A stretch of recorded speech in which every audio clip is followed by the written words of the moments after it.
দেখে পানিতে ভাসমান কচুরিপানা বলে মনে হলেও এটি একটি কবর। অলৌকিকভাবে বছরের পর বছর খালের পানিতে এভাবেই ভেসে আছে কবরটি। এই ক্যানেলের ঘটনা, ডোজার গাড়ি যখন খুলছিল ডোজার বন্ধ হয়ে গেছিল, শূন্য কথা বন্ধ হয়ে গেছিল। প্রচুর ডোজার আল্লাহ করলে স্বপ্ন আইসেও, তারপরও চেষ্টা করছিল, পারে নাই। ডোজার খারাপ হয়ে গেছে, বাড়ি গেছে, ডোজার এলাও মারা গেছে, আর ছেলেও নাকি নষ্ট হয়েছে। তারপরও আবার স্বপ্নার পরও যে চেষ্টা করছিল, ওই জন্য ওই ডুববেও না, যত পানি উঠেন না কেন, এইখানেও পানি উঠেবেন, তা দেখবেন ওইরকম ভাসি। বন্যা কিংবা খরস্রোত তো দূরের কথা, স্থানীয়দের দাবি বুলডোজার দিয়েও সারানো যায়নি এ কবরটিকে। কবরটির কাছাকাছি গিয়েই বন্ধ হয়ে যায় বুলডোজার। এমনকি বর্ষা মৌসুমে খালে পানি বাড়লেও কবরটিকে কখনো ডোবানো যায় না বলে দাবি তাদের। আর এই কবর দেখে যায় 10 টাকা খাইছি, এই কবরের আসলে টাকা উঠিয়েও যে খাইছি, তাইও মারা গেছি। একদিন ডোজার লাগে দিয়ে গেছিল জোর করিয়া, ওনার ছেলে ভাই শেষ। অলৌকিক এই কবরটি নীলফামারীর কিশোরগঞ্জ উপজেলার শীত রাজীব সরকার পাড়া এলাকায়। এলাকাবাসীর দেয়া তথ্যের ভিত্তিতে জানা যায়, কবরে শায়িত মৃত ব্যক্তির নাম দেবারউদ্দিন হাজী। একসময় এলাকার একজন প্রভাবশালী ও ধনাঢ্য ব্যক্তি ছিলেন তিনি। এলাকার কল্যাণে নিজের 82 একর জমি দান করে পায়ে হেঁটেই তিনি হজ পালন করতে চলে যান সৌদি আরবে।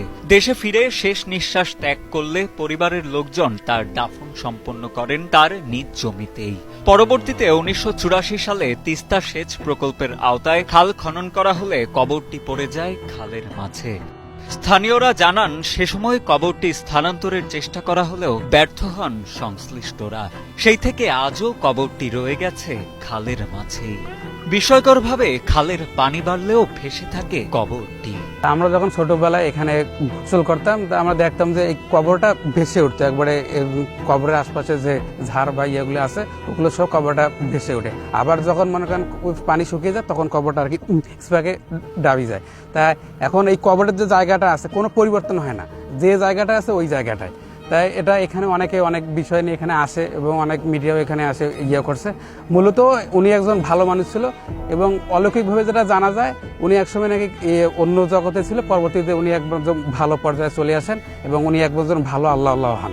উনি অবশ্যই ভালো লোক ছিলেন, উনি জান্নাতবাসী হোক। আমরা তার উত্তরসূরি, আমরা আল্লাহ তাআলা যেন তার ওসিলে আমাদেরকে ভালো রাখেন। কবরে শায়িত দেবার হাজীর বংশধরেরা জানান, অত্যন্ত ধর্মপ্রাণ ও কামেল ব্যক্তি ছিলেন তিনি।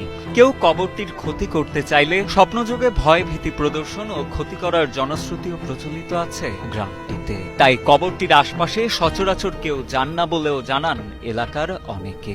এলে এটা গোড় থাক, তোমরা ছাড়ো, মাটি কাটা বাদ দাও, দেওয়ার পর পানি এলে ওটা ঢলকি যায়, পানি ছাড়ি দিলে পানি ভাসি যায়, তো গোড় ভাঙ্গে না। উপাকে পাকে আমরা গোসল করি, কেন নামি না ক্ষতি হইবে, যাই না খারাপ মনে করে তার একটা ক্ষতি আছে হইবে। মোরে ভাই ওই পাইচে তুলি খাইছে, তাই একজন আজ কানা হয়ে গেছে, আমার নিজের মার কাটার।